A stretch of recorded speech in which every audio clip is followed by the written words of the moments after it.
Hello friends, नीलूज instant delight चॅनलवर तुमचं सगळ्यांचं स्वागत आहे. सध्या मुलांच्या परीक्षा सुरू आहेत व आता लगेचच त्यांना उन्हाळ्याच्या सुट्ट्याही पडणार आहेत. व सुट्ट्या म्हटल्या की मुलांना तऱ्हेतऱ्हेच्या त्यांच्या आवडीचे पदार्थ जर बनवून दिले तर ती अगदी खुश होतात. चला तर मग असाच एक त्यांच्या आवडीचा असा एक पदार्थ तुम्हाला मी आता दाखवणार आहे. आज मी बनवणार आहे रव्याचा केक. केक म्हटला की मुलांचा अगदी सगळ्यात फेवरेट आयटम असतो. लहानांपासून मोठ्यांपर्यंत सगळ्यांनाच हा अगदी आवडीचा असतो. त्याकरता लागणारा आता मी तुम्हाला साहित्य दाखवणार आहे. इथे मी घेतलंय 2 कप रवा घेतलाय मी. इथे मी सगळ्यात बारीक जो रवा मिळतो त्याला चिरोटी रवा असं म्हणतात तो घेतलेला आहे. तुम्हाला जर तो मिळाला नसला तर तुम्ही रेग्युलर सुजी रवाही घेऊ शकता व तो मिक्सरमध्ये थोडासा ग्राइंड करून घेतला तरी चालतो. इथे मी घेतली आहे 1 वाटी पिठी साखर, साधारण अर्धा वाटी साजूक तूप. तुम्ही साजूक तुपाच्या जागेवर अर्धा वाटी तेलाचाही वापर करू शकता. अर्धा वाटी मी इथे दही घेतलेलं आहे. साधारण पाऊण वाटी दूध, थोडंसं मीठ, बेकिंग सोडा, बेकिंग पावडर, टूटी फ्रूटी व व्हॅनिला इसेन्स. इथे मी एक बाउल घेतलेला आहे. त्यात आता हे जे साजूक तूप घेतलं आहे ते घालूया.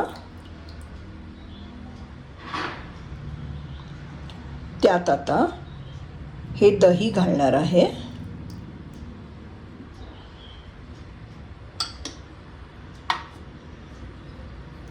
व ही जी पिठी साखर घेतली आहे तीही घालणार आहे. व आता हे सगळं छान मिक्स करूया.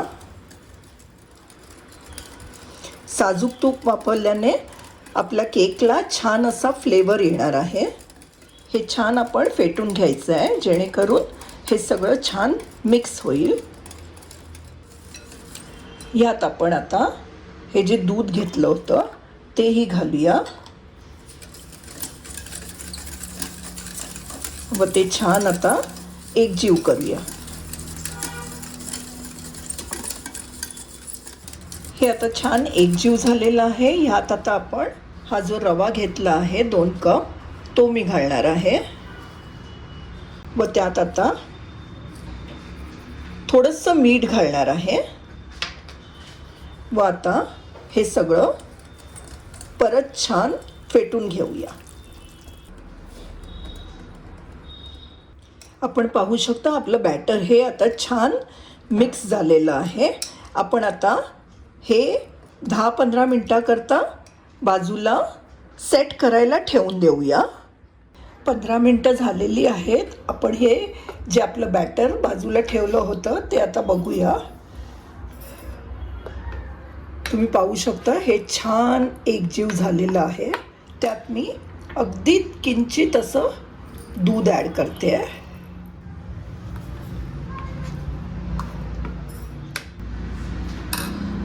त्यात आता 1 चमचा बेकिंग पावडर व अर्धा चमचा बेकिंग सोडा घालूया व आता ते छान एकजीव करूया. आपलं बॅटर आता छान रेडी झालेलं आहे. त्यात आता मी टूटी फ्रूटी घालणार आहे.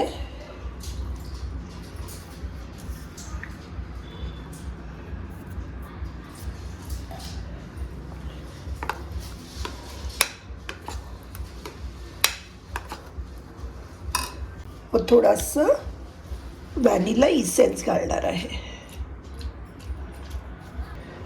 एकदा हे छान असं एकजीव करूया.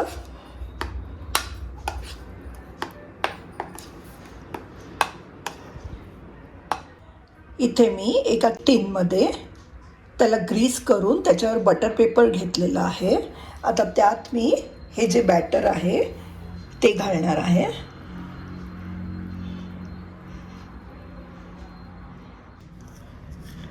व त्यावर परत थोडेसे टूटी फ्रुटीज स्प्रेड करणार आहे.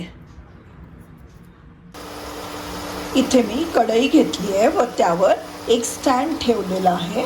त्यावर आता मी हे जे केकचं बॅटर आहे हे ह्याच्यावर प्लेस करणार आहे व त्यावर आता झाकण ठेवून आपला केक होईपर्यंत शिजू देणार आहे.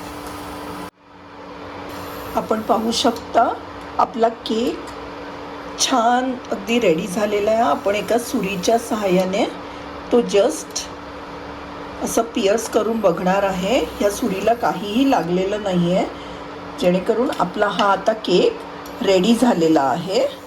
आपण हा आता एका सर्विंग प्लेटमध्ये काढून घेऊया.